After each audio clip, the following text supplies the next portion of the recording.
on dit Méditerranée, on pense presque jamais à une mer, mais on pense à un style de vie, à une façon de se relationner avec la nature, avec les gens.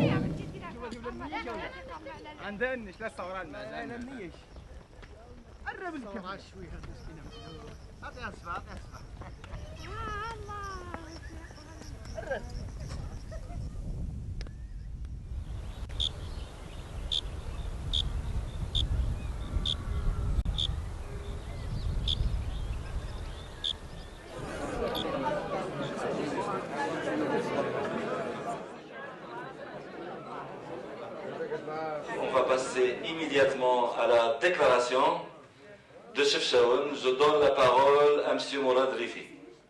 1. Que cette première rencontre, satisfaisant pleinement l'esprit transnational de la candidature, représente le début d'un cheminement partagé, qu'elle souhaite lent et ininterrompu, riche et fécond. Selon les nutritionnistes, ces systèmes méditerranéens communs sont caractérisés par une grande consommation d'huile d'olive, de fruits, de légumes et de céréales, une consommation modérée de vin selon les règles et les dictées religieuses, de poissons et de produits laitiers, et une consommation faible de viande rouge et de matières saturées. Tout ça est très bien et très localement représenté dans une pyramide du système alimentaire méditerranéen qui a été admis par toutes les grandes organisations d'hygiène et de médecine dans le monde entier. Realmente fue una propuesta española. Tuvimos una entrevista con la Fundación Dieta Mediterránea, que es una fundación española con sede en Barcelona, y decidimos plantearla en el Consejo de Patrimonio, que es el órgano de coordinación entre el Estado y las comunidades autónomas en materia de patrimonio, porque, bueno, como sabéis, España es un Estado descentralizado y en materia de cultura prácticamente todas las competencias las tienen las comunidades autónomas.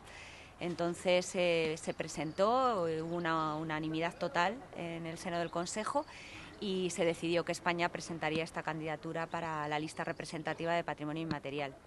El segundo paso fue decidir qué países podían ser nuestros compañeros de viaje y se decidió por motivos de gestión que solo podíamos ser 4, ¿no? Porque realmente la cooperación es muy bonita pero es muy complicada.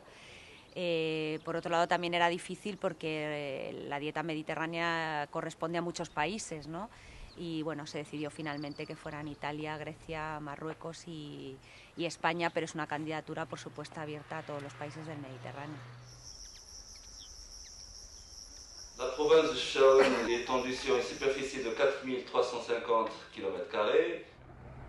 La ville de Chefchaouen tire son nom du mot berbère qui signifie deux cornes, en raison de deux sommets montagneux qui dominent la cité. Il a été fondé en 1471 par Moulay Ali Ibn Rachid.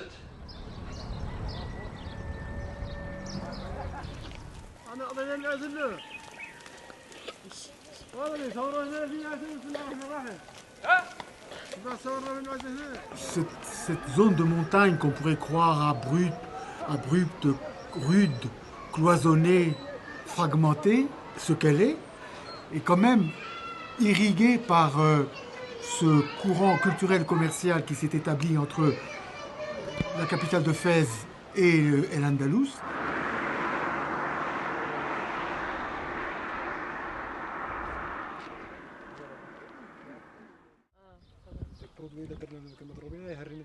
دونك شنو كديروا لها هنايا؟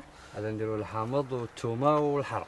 Voilà, donc c'est une recette qui est épicée. Il y a une diversité de recettes, une diversité de fruits vendus. La province de Chefchaouen est une province qui s'inscrit dans la réserve de l'hémisphère intercontinental méditerranéen entre l'Andalousie et le Maroc, c'est-à-dire entre les deux lèvres de la Méditerranée. Sur toute la province, on assiste à un patrimoine touristique très important sur le plan biodiversité animale ou végétale.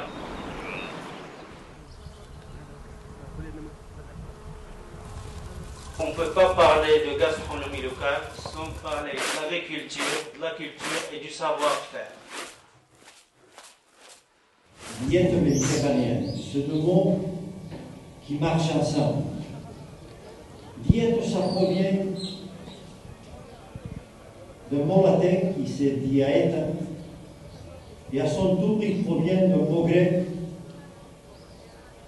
diète, et que le grec employait déjà dans l'Antiquité pour exprimer façon de vivre. Et nous on dit souvent que c'est une façon de vivre qui va depuis le paysage à la table.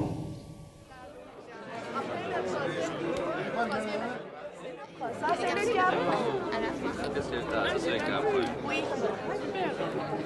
Comment on dit les figues en Grèce? Sika. Yo siempre digo que el mejor medicamento está en la cocina del ama de casa y la mejor farmacia es el hogar de cada uno y la comida que pone la madre en casa siempre. Esa es la mejor farmacia, aunque se enfaden los farmacéuticos.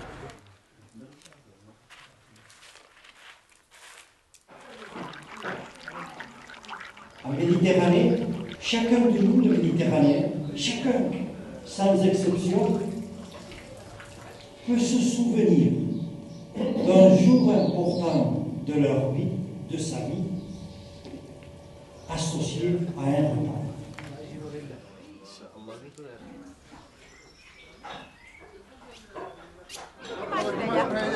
Les olives naturelles, parce qu'elles sont grandes. Naturales. En Grèce, il y a tout naturel. Sont conservateurs. Very well. C'est notre goût, soit salé, soit sucré. Parfois, on étale le miel et la cannelle. En este momento en España hay un problema muy serio, cuál es la obesidad infanto-juvenil y la de la tercera edad, la de las personas mayores. Hay regiones en este momento en España que debido al tipo de alimentación de productos basura, salados y dulces y a la pérdida de ese valor de la dieta mediterránea, en este momento estamos viendo que hay niños, en un 30% en muchas poblaciones, que tienen cifras de colesterol en sangre por encima de los valores normales. Manger en Méditerranée, c'est pas se nourrir. C'est pas satisfaire les besoins biologiques. C'est prendre du plaisir. Prendre du plaisir à préparer, à présenter et surtout à partager. Pastel. Et puis, parce qu'on a encore du temps, à bavarder. The mayor is best. The Moroccan Oh, the best mayor. The Moroccan. The best mayor of Mediterranean.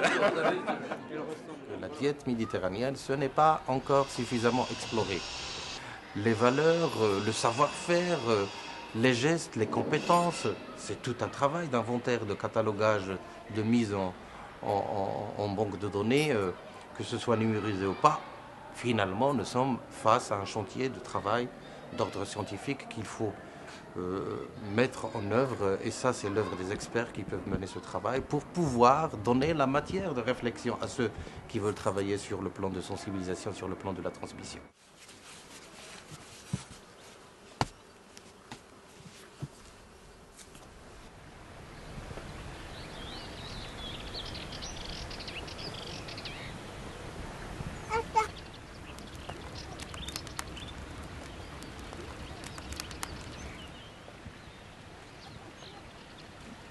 À travers les projets de développement du tourisme rural, les animateurs de l'association qui travaillent dans les projets, ils ont essayé de faire des recherches au niveau de la population locale et de rassembler un certain nombre de recettes sous forme de livrets On a essayé de mobiliser tous les jeunes qui fréquentent le centre de l'association, de mener des recherches au niveau de leur famille, au niveau de leurs voisins et tout ça, et de rassembler toutes les recettes ancestrales, les recettes traditionnelles locales.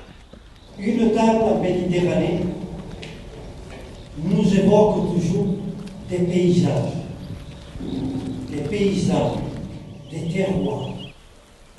Et les paysages nous racontent toujours des histoires de plats, de cuisine. Quand on se promène dans des oliviers, on pense à cette huile d'olive.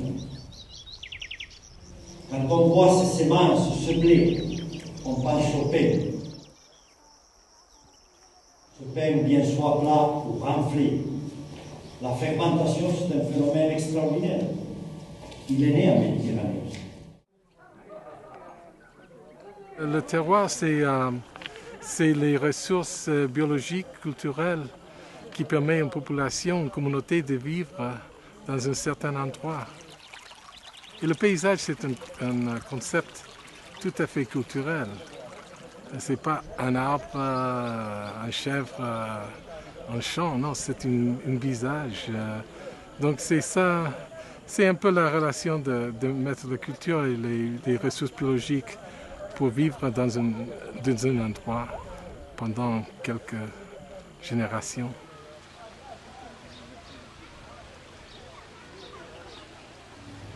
Méditerranée située dans une rotule, l'articulation de 3 continents, l'Europe, l'Afrique, l'Asie. Donc la Méditerranée, c'est ce point de rencontre millénaire où tout change en permanence.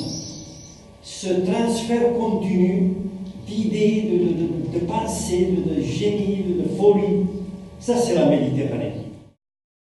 Les gens ne conservent pas des variétés, ils conservent tout un paysage. Un paysage qui est un mosaïque, qui a une valeur culturelle, qui présente plusieurs options, qui est toujours en train de changer. Donc même nous qui s'occupons plutôt de la génétique, des cultures agricoles, commençons à voir que c'est des paysages qui comptent, le lien entre la biologie qui entoure des paysans et leur conception de culture, de famille, de bon goût, de qu'est-ce qu'on peut faire dans la cuisine. Et donc pour nous, c'est vraiment, on peut dire, il y avait des gens qui travaillaient ce domaine depuis quelques années. Nous sommes un des derniers à rentrer dans le troupeau, quoi. Des gens qu'on a vus ici à Chefchaouen. Parce que ce qu'ils veulent faire, c'est de trouver un moyen de vivre mieux, mais de conserver leur lieu, leur tradition. Ce n'est pas une opposition des paysages avec la production plus efficace. Et c'est ça qu'on essaie d'apprendre de la façon d'intégrer d'un mode de vie, d'une vision de la nature, des paysages qui peuvent réconcilier ces deux enjeux dans le monde scientifique développement. No termina el camino ahí, ¿no? O sea, se abren muchísimos caminos y desde luego con esta reunión que ha hecho Marruecos aquí he podido comprobar que quiero decir que la dieta mediterránea excede de la UNESCO, o sea, es algo que se escapa, que tiene montones de vías y de posibilidades de cooperar increíbles, ¿no? Desde el punto de vista alimenticio, de tradiciones orales, de artesanías, es impresionante. 6. Que les communautés Chefchaouen, Silento, Coron et Soria profitent de cette occasion pour manifester formellement, encore une fois, leur engagement total pour la sauvegarde et la transmission de la diète méditerranéenne et son appui inconditionnel pour qu'elle soit inscrite sur la liste représentative du patrimoine culturel et matériel de l'UNESCO. Aussi, elles manifestent leur fierté pour avoir participé à la constitution de la candidature et pour y figurer en tant que communauté emblématique. Et merci.